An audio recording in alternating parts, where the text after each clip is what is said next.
رحمت الہیہ کا ایک اور منظر قرآن مجید کے الفاظ، فرمایا قل یا عبادی الذین اسرفوا علی انفسہم لا تقنطوا من رحمت اللہ۔ اے میرے محبوب مکرم صلی اللہ علیہ وآلہ وسلم، آپ کہہ دیجئے اے میرے وہ بندو جنہوں نے اپنی جانوں پر ظلم کر لیا ہے، یا عبادی الذین اسرفوا علی انفسہم، اے اپنی جانوں پر ظلم کرنے والے میرے بندو۔ دیکھیں اللہ تعالیٰ اپنے مجرموں کو بھی بلا رہا ہے تو میرے بندے کہہ کے بلا رہا ہے۔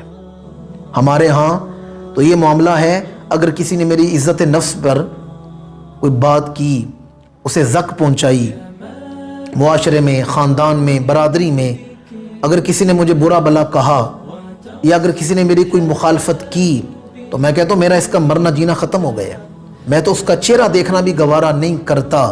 یہ مخلوق کا حوصلہ ہے، ذرا خالق کا کرم دیکھیں، اللہ اپنے مجرموں کو بھی بلا رہا ہے تو میرے بندے کہہ کے بلا رہا ہے۔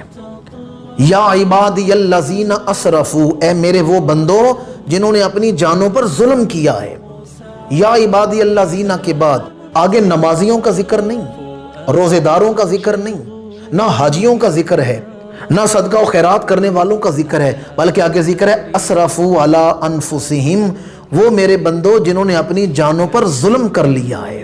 لا تقنطوا من رحمت اللہ، خبردار کبھی میری رحمت سے مایوس نہ ہونا۔ اور قرآن مجید اٹھا کر دیکھ لیں، اللہ تعالیٰ نے امت محمدیہ کو جہاں بھی مخاطب کیا ہے یا ایھا الذین آمنوا کہہ کے مخاطب فرمایا ہے۔ دیکھیں ہم گناہگار ہیں، ہم گناہ کرنے والے یعنی مجرم ہیں، اور اللہ تعالیٰ نے ہمیں کہیں بھی یا ایھا المجرمون کہہ کے نہیں بلایا، یا ایھا الفجار کہہ کے نہیں بلایا، یا ایھا الفاسقون کہہ کے نہیں بلایا۔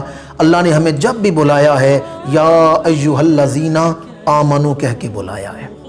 اس سے بڑھ کے اس کی رحمت کا کیا اظہار ہوگا کہ وہ اپنے مجرموں کو بھی ایمان والے کہہ کے بلا رہا ہے، گناہ کرنے والوں کو بھی ایمان والے کہہ کے بلا رہا ہے۔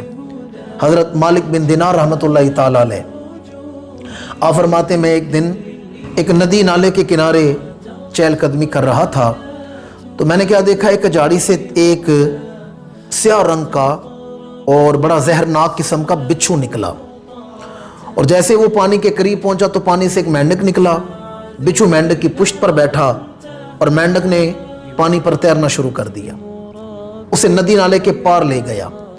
میں اور آپ احوال پر غور نہیں کرتے، اللہ والے احوال پر غور کرتے ہیں۔ جناب مالک فرماتے ہیں میں بھی اس کے پیچھے چل پڑا۔ آپ فرماتے ہیں میں بھی ندی نالے کے پار چلا گیا کہ جا کے دیکھوں تو صحیح کہ اس میں کیا اسرار ہے، اس میں کیا حکمت، کیا راز ہے۔ آپ فرماتے ہیں میں ندی نالے کے پار گیا تو میں نے کیا دیکھا، وہاں ایک ہمارے علاقے کا شرابی لیٹا ہوا تھا، سو رہا تھا، شراب کے نشے میں دھت ہے، شرابی تھا، اور اس کے پاس ایک سانپ کھڑا ہے جو اسے ڈنگ مارنے لگا، ڈسنے لگا۔ بچھو مینڈک کی پشت سے اترا ہے اور دوڑتا ہوا آیا سانپ کے پاس، اس نے سانپ کی پشت پر ڈنگ مارا ہے، ڈسا ہے، سانپ تیزی سے مڑا، پیچھے پتھر سے سر ٹکرایا، سانپ مر گیا۔ آپ فرماتے ہیں میرا منہ کھلے کا کھلا رہ گیا کہ یہ تو ہماری قوم کا ایک گناہگار آدمی ہے، اور اللہ تعالیٰ بچھو بھیج کے اسے سانپ سے بچا رہا ہے۔ میں نے مراقبہ کیا، عرض کیا پروردگار اس میں کیا حکمت ہے، یہ تو گناہگار ہے۔ اللہ نے فرمایا اے مالک بے شک یہ گندا ہے پر میرا بندہ ہے، بے شک یہ گندا ہے پر میرا بندہ ہے، میں اسے توبہ کی توفیق دوں گا، کیوں؟ یہ ایمان والا ہے۔